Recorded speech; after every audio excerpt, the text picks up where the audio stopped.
Parvati Sen MD universal studio से आप सबके बीच में एक थे कन्हैया जी के सोहर सुनावे जात हई। उस सोहर के भाव बा कि कन्हैया जी के जन्म कैसे भरहा, उनके के गोकुल में लेके गा और कैसे गए। तो ये सोहर के माध्यम से सुने आप सब। आपके बहुत बहुत धन्यवाद। हरे जग के रचैया करताल हो जेहलिया, बीचे रोमई हो जेहलिया, बीचे रोमई हो।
रात के समय में दिन बुधवार रहा तो कन्हैया जी के जन्म उत्सव पे देवी देवता सब जने खुशी मनावत हैं।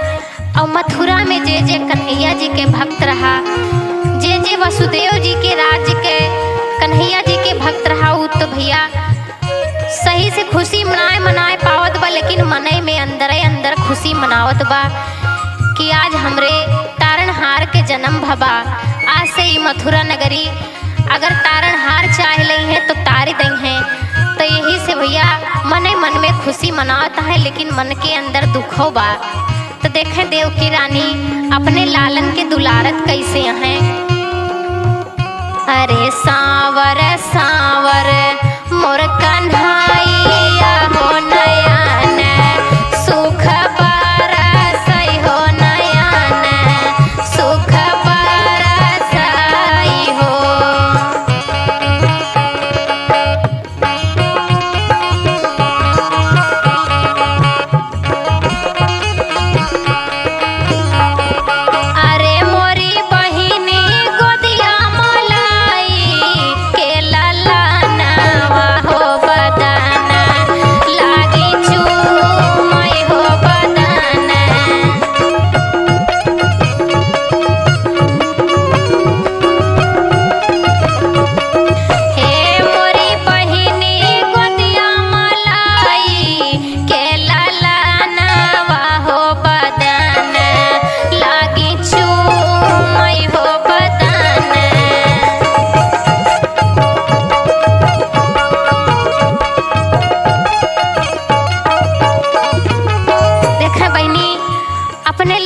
गोदी में लेके अब कहूँ मुख चूमती हैं तो कहूँ माथ चूमती हैं।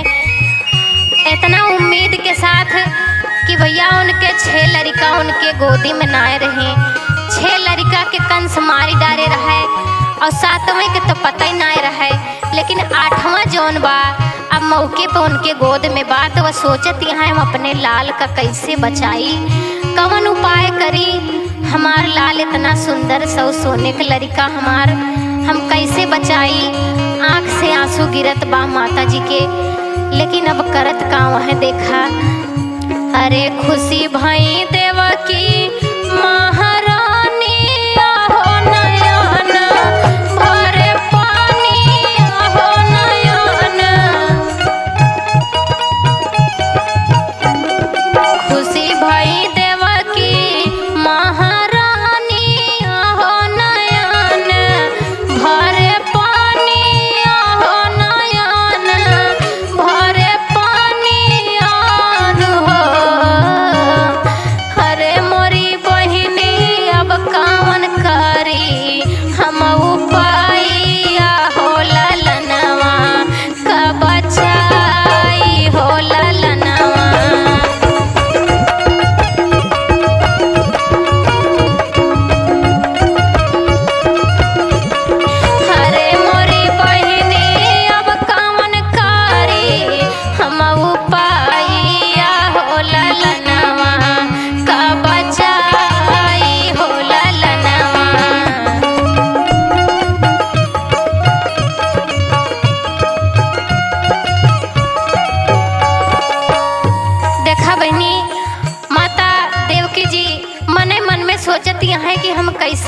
लड़का के बचाई।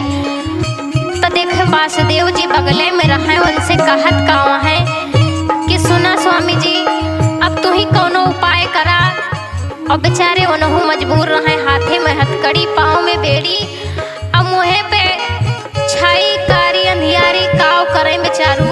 तो सोचत है हम कवन उपाय करी। तो कहत कावा है, हरे कहे वासुदेव जी से देवा की हो सुना हो, हमारे स्वामी हो सुना हो।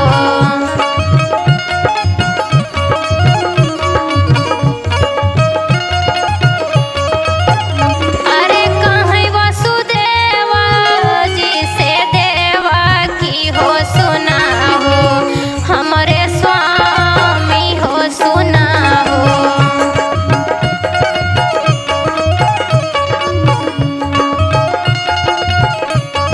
हे मोरे स्वामी सुपावा मलाई, ला नावा हो गोकुल में, पहुँचावा हो गोकुल में।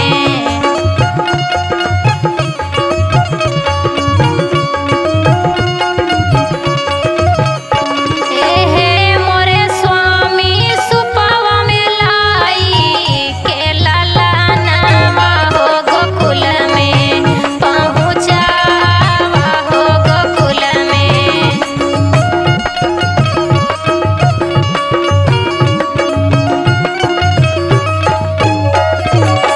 आओ देखें वसुदेव जी से कहती हैं कि एक बात माना, कौनो जतन करा सूपे में ले जा गोकुल में पहुँचाया वा। गोकुल में आपके मित्र नंद बाबा जी यहाँ ले जाओ, नहीं के घरे कयावा, हमरे लड़का के जान बच जाए। माता जी बहुत रोवती हैं, और गोदी में लड़का बा, माई के मुंह टुकुर टुकुर ताकत बा कि माई बाबू रोवत काहे कहाँ। तो देखा मन ही मन में सोचती हैं हम कैसे बचाई। तो वसुदेव जी अब याद के का करता है। वसुदेव जी शिव जी के भक्त और नारायण के भक्त रहे। अब उन्हीं से हाथ जोड़ के अरदास लगावता है कि भगवान अब तू ही कोनो उपाय बतावा, अब तोरन सहारे हम अपने लड़का के छोड़ देते ही। तो देखा उपाय कैसे करता है और कैसे स्तुति करता है उनसे कि तू ही मोरे स्वामी, तू ही भगवान हो, तू ही ने नारायण हो, तू ही ने।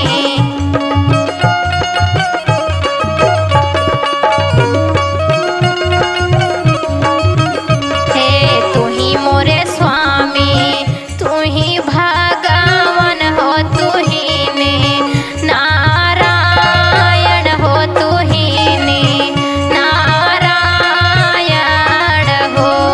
हे मोरे प्रभु कौन उपाया, तू बताऊ त्या हो ललन के, हम बचाईती हो ललन के।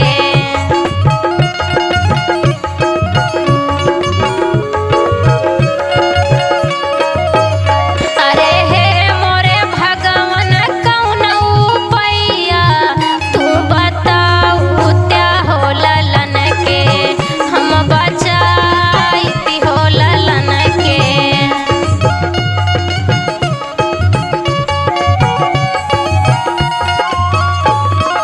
अब भैया हाथ जोड़ के विनती करत हैं कि कैसे हम ले जाई, हमरे पाँव के हथकड़ी ना खुली बा, हाथ के बेड़ी ना खुली बा, हम कैसे लेके जाई।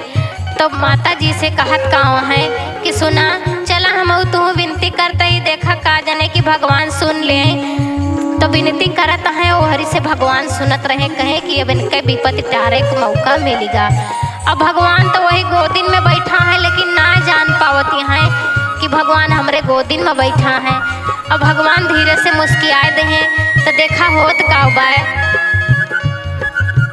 हरे प्रकटी है योग माया देवी हो ललन, का बचाई हो ललन, का बचाई हो।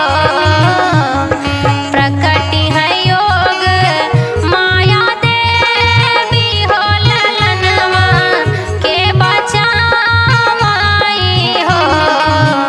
अरे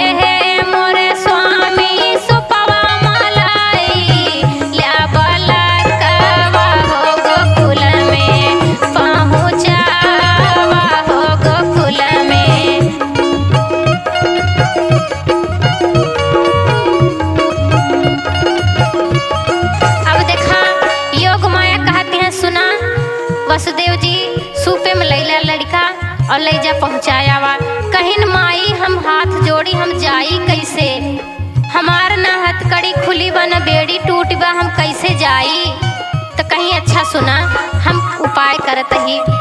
तो देखा कोई हाथ जोड़ के स्तुति करती हैं भगवान विष्णु जी से कि भगवान हमका तो भेज दिया है इनके लड़का बचावे ताए, अब और आदेश दिया हम करी काओ। तो भगवान हुआ से आदेश देता है कि इनके हथकड़ी और इनके बेड़ी खुले के चाहिए। तो देखे भैया खुलत कैसे बा, हरे हाथ कै खुले हथकड़िया हो पाँव के टूटे बेड़िया हो पाँव के टूटे बेड़िया हो।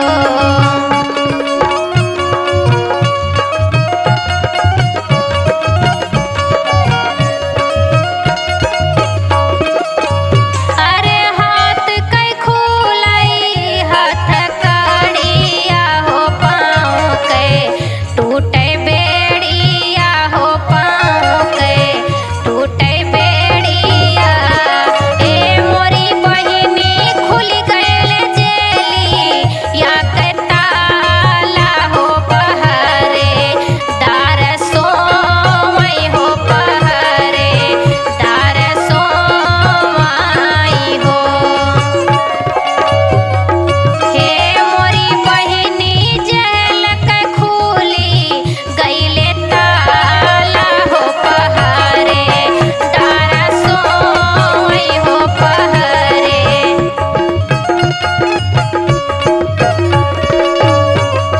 अब देखें भैया जेल के ताला खुल गए और हाथ के हथकड़ी खुल गए, पाँव के बेड़ी टूट गए। और यह ना है जवन पहरा देत रहे जेल के गेट पे उन्हों सब सोए गए भैया, मौका मिलेगा उनका अपने लाल का रक्षा करे है। तो देखें कैसे कैसे वो लाल का लेके जात हैं। अब सूप फैलाए कहे लाओ देवी दे दे हमें ले जाई हम लड़का के छोड़ी आई। तो माता जी बड़े भावुक होई के अपने लाल के मुख देखत हैं और अपने ललना से कहत काम है कि तू ही मोरे लाला ना से लाला ना हो तू ही ने मोर दुलारू हो तू ही ने मोर दुलारू हो तू ही मोरे लाला ना से लाला ना हो तू ही ने मोर दुलारू हो।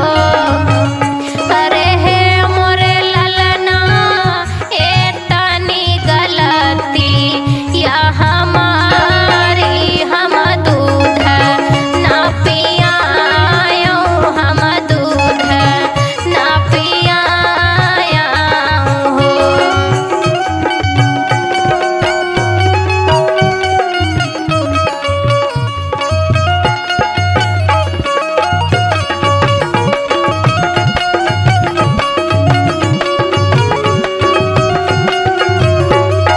अब देव की माई अपने लड़का से कहती है कि हे लाल हमारे तने गलती बा कि हमें दूध पियावे का मौका ना मिला, हम तो हर जीव बचाई कि हम तुम्हें दूध पियाई लाल। जाओ वहीं जो उनको सुख रुख मिले तुमका वहीं खाया। अब बहुत तरीके से अपने लाल का समझावती हैं, छोट बड़ के लड़का बा लेकिन ओके बुद्धि देखतियाँ कहतियाँ हमार लड़का बहुत बुद्धिमान होए। अब हम का बतौबे करी। अब दे देती हैं वसुदेव जी के गोद में। वसुदेव जी लेके निकल पड़े, जेल के बहिरे पहुँचत हैं। लेकिन माई के ममता देखा भैया, माई के ममता के कोनो मोल ना है ना, माई के ममता बहुत अनमोल होत है। जेकरे माई ना है ना ओके दर्द उहे जाने कि माई के ममता का होत है। बहुत प्यार दुलार माई दे थी। तो देखे कैसे माई लखती हैं, हरे नयन में भारी गईले पानी होत बहरे वही निहार होत बहरे वही निहार हो। अरे हे मोरी सखिया जहाँ तक देखें वही हो री लवा हो हुआ तक मैया नी रखाई हो हुआ तक मैया नी रखाई हो।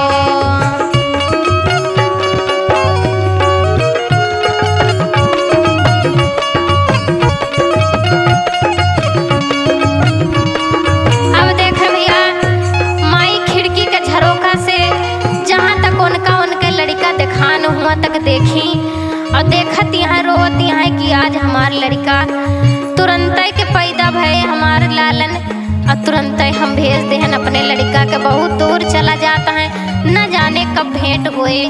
माई बहुत परेशानी है, लेकिन जीव में संतोष होत बा कि कम से कम हमार लड़का हमारे लगे ना, लेकिन उनका जीव तो बचा रहे ना। तो बीरन भैया आई हैं तो काव करी है, मारी डरी है।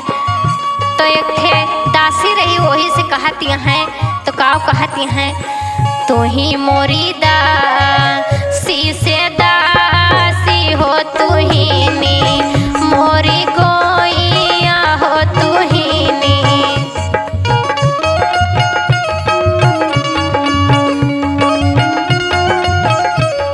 हे मोरी दासी अब की मोरा आठ वाला लानवा हो कंस, मारी डरी है हो कंस, मारी डरी है हो।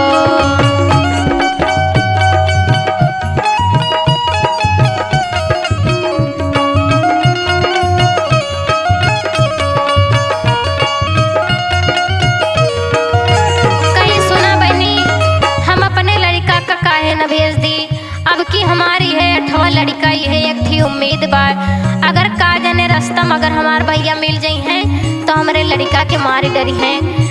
गोपी दासी समझावत बा कि नाही माई, तोरे लड़का के केहू मारे ना, तू चिंता न करा। वो जौनी गली कहीं जाता है, देवी जी उनका रक्षा करत जाती हैं, वो इनका कंस न पई है उनका। बहुत तरीके से समझावत बा। अब देखे वसुदेव जी कहाँ पहुँचत हैं। हरे एक बना गाई ले दूसरे बनाया रे रामा, हो दूसरे बनाया रे रामा, हो दूसरे बना हो। एक बना गाई ले दूसरे बनाया रे रामा, हो दूसरे बना हो।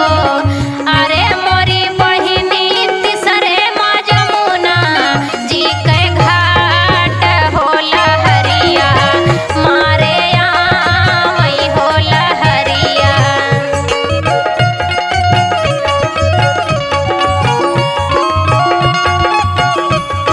ए मोरी बहिनी तीसरे माँ जमुना जी के घाट होला हरिया, मारे आवई होला हरिया। अब वसुदेव जी पहुंचत हैं जमुना जी के किनारे। तो एक बन दुई बन तनागी गए, लेकिन जमुना जी के घाट जब आवा तो जमुना जी बहुत प्रसन्न हो गई। उनके बहुत दिन का तपस्या रही, बहुत दिन से वे करार कह रही कि भगवान जब कृष्ण अवतार में जन्म लेबा तब वे दर्शन हुए। पहले भगवान कहत रहे कि जमुना जी जब हम कृष्ण भगवान के अवतार लेब, और बाबा हमार वसुदेव जी जब लड़की आई है तब पे हमार त्योहार मिलन हुए। तो आज वो मौका आएगा दर्शन करे वाला। जमुना जी बहुत खुश हो गई, बड़े प्रेम से बड़ी बड़ी लहर मारत आवत हैं, कहूँ ये कोने से कहूँ वही कोने से, और बीच में पड़ गए वसुदेव जी। उनके निकुना तक पानी आए गए, सांस ऊपर नीचे हुए लाग। तो कृष्ण भगवान सोचता है अब करी हम काओ। तो जमुना जी कहती हैं, सुना वादा तू ही कह रहा मालिक कि हम मिलब कृष्ण अवतार में, तो आज मौका आएगा। तो कहें कि अरे छोड़ दिया, झुराए जा जमुना जी, हमारे बाबा हमें लेके निकल जाए ना तो उनके जेरे न बची। कहीं कुछ भी हो जाए, अब हमें अपन चरण धोआवे दे तब पे हम लेके जाए देव तुम्हें। कहीं देखा जिद न करा, बहुत देर होत बा, जाए दे हमरे बाबा के वहीं पहुँचे बा मथुरा। कहीं कुछ भी हो जाए लेकिन हम जाए न देव। अब जमुना जी कहत कावा है, तू ही मोरे स्वामी से स्वामी हो, तू ही नी श्री साहेब हो, तू ही नी।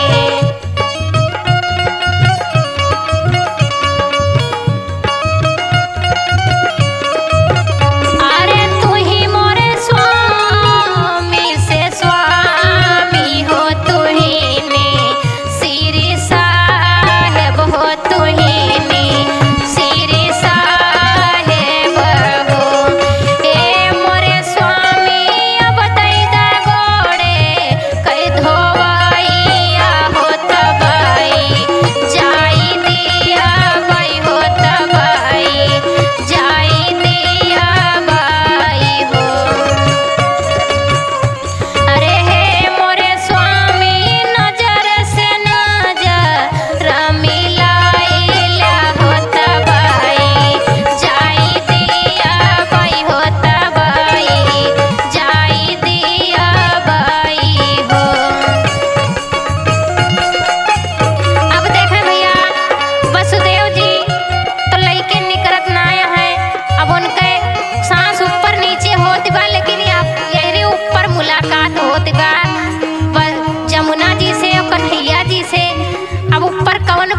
जीवित होत बा नीचे उनका कोनो पता नाय न।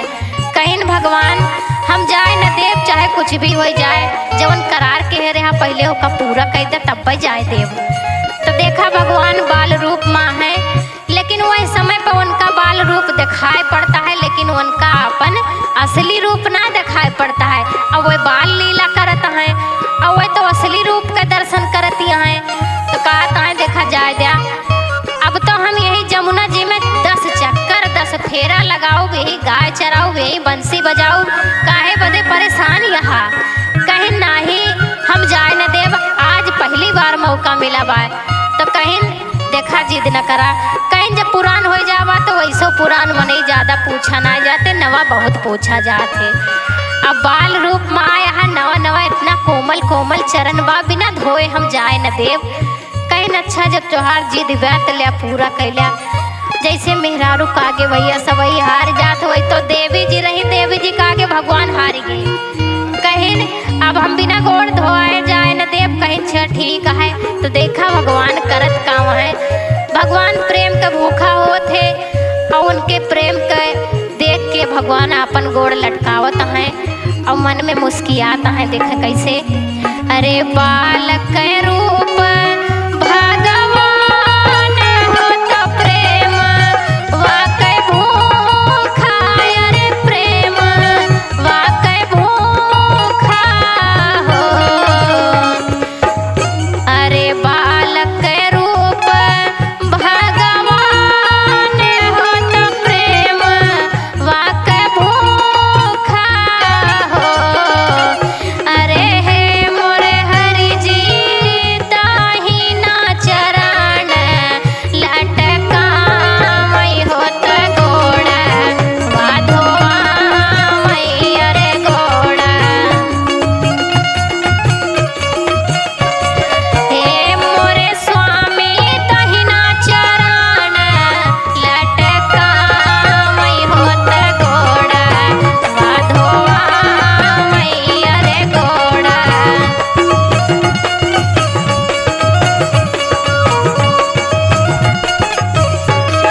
भगवान तो उनके प्रेम का देख के, जमुना जी के प्रेम का देख के हार गए और अपन दहिना पैर लटकाए देता है।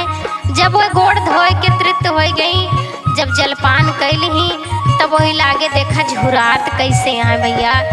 अब देखें, अरे धीरे धीरे नदी या झुराई गई, अरे राही या बनाई दी, अरे राही या बनाई दी हो। अरे धीरे धीरे नदिया झुराई गई, अरे राही या बनाई दी हो। हे मोरी बहिनी जाई पहुँचे नंद के महालिया हो, जहाँ पे रानी सोवई हो, जहाँ पे।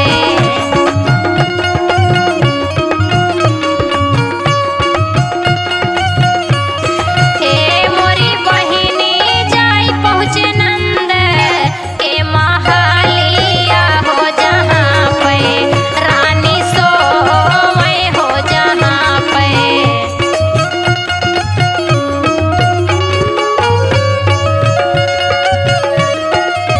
अब बहनी देखा पहुँच गए गोकुल माँ और जाए के सीधा दरवाजा खुला रहे।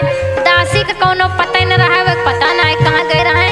जाए के सीधा वहीं पहुँच गए जहाँ रानी सोवती रहे और रानी के बगल में देखा है तो जौन योग माया देवी हिया जेल माँ से भेजे रही, कहीं जा लल्ला के छोड़ी आवा गोकुल में, वो नहीं देवी माई कन्या के रूप में माई के अकवारी में खेलती रहे। और देखा है तो कहा है अब काव करबे करी, इनहू के लगे एक ठे लड़की बा और हम इनका इन्हें लगे छोड़ दी तो दुई लड़का कैसे संभार पाई है। लेकिन देखा करत काम है, उनका योग माया जी कहती है मने मन में, कहती है अरे नजर से नजर मिलावा हो, अरे हो मोरे बाबा हो, अरे हो मोरे बाबा हो।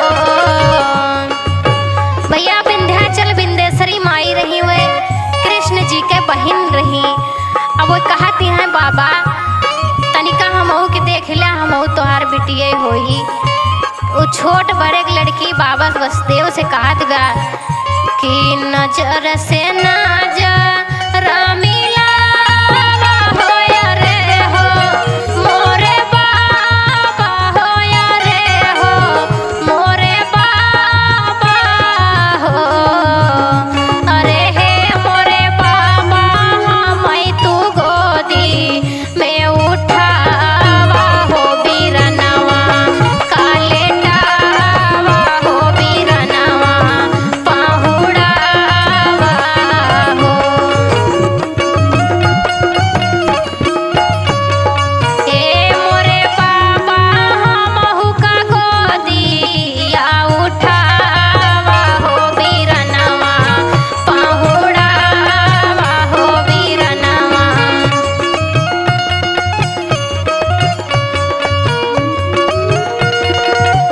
अब देखे भैया यहरी का होत बा क्यों पता नहीं ना का मथुरम बा का गोकुल में होत बा क्यों पता नहीं ना सौती रात बा। अब वो लड़की कहत बा ए बाबा हमका गोदी में उठाइला हमरे भैया के यहीं लेटा दे और ले चला हमका मथुरा में।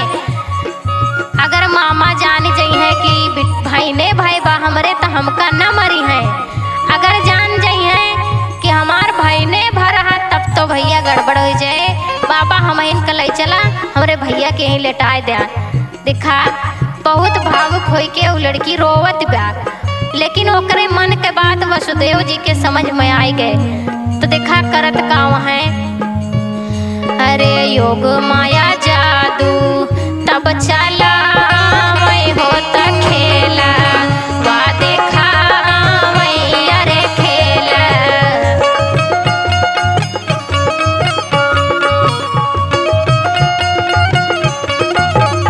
अरे योग माया जादू तब चला मैं अरे खेला वा देखा मैं हो।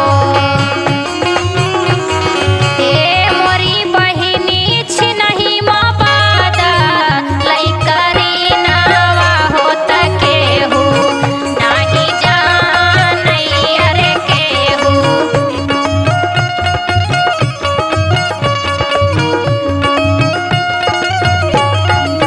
अब वसुदेव जी से योग माया कहत का है आपन जादू चलाए दी कहीं सुना हमका ले चला और इनका यहीं लेटाए दे। तो वसुदेव जी समझ गए अब बदल ले जाता है क्यों काने काने खबर ना है भाई कि का होत बा हिया का ना होत बा। बदल के लेके वो चला गए। तो देखा कैसे चला गए। अरे मोरी बहिनी छिनहि माँ बादा लइकरी नावा होत केहू नाही जानई अरे केहू नाही जानई हो।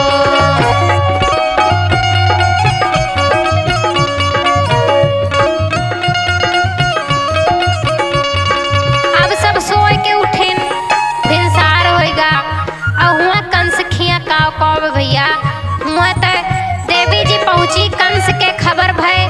तो कंस कहीं बिटिया भय कि बेटवा भय तन चली देखी तब तन की तो गए देखी तो बिटिया भय रहा है। कहीं भैया हमरे बिटिया भय बाब की बेटवा ना आए भय। कहीं ना तू झूठ बोलती है तोरे बेटवा भरा लेकिन तू काव क्यों बेटवा। कहीं भैया बेटवा भवई नकीन। तो कन्हैया जी गोकुल में रहे उनका छुपाए लेती हैं लेकिन विंदेश्वरी माई लखत रही कि देखा ये काव करत है हमार मामा आए हैं। तो कहीं देखा हमरे बिटिया ना आए भाई बेटवा ना आए भाई लेकिन बिटिया भाई बा हम काव दे तू का भैया एक जान छोड़ दे नान भरे बिटिया बा। लेकिन वह हाथे से छोड़ के पटक देता है पटक दे तो देवी जी कहीं कि तुहार काल जन्म ले चुका बा तू तनिका सावधान रहा। इतना कह के देवी जी हेराई गई और यार गोकुल में का होत बा। सब सोए के उठे एक थे दासी गए तो देखा दिवा कि लड़का खेलत रहा यशोदा माई के गोदी में। कहीं माई तू का खबर होना है भाई ये लड़का के जन्म दई दू तुम्हें पता ही न चली। अब माई उठ के देखती यहाँ तो बहुत खुश हो गई। अब देखा खुश हो गई और नगर में बधाई बाजे लागी। अरे बाजे लागी न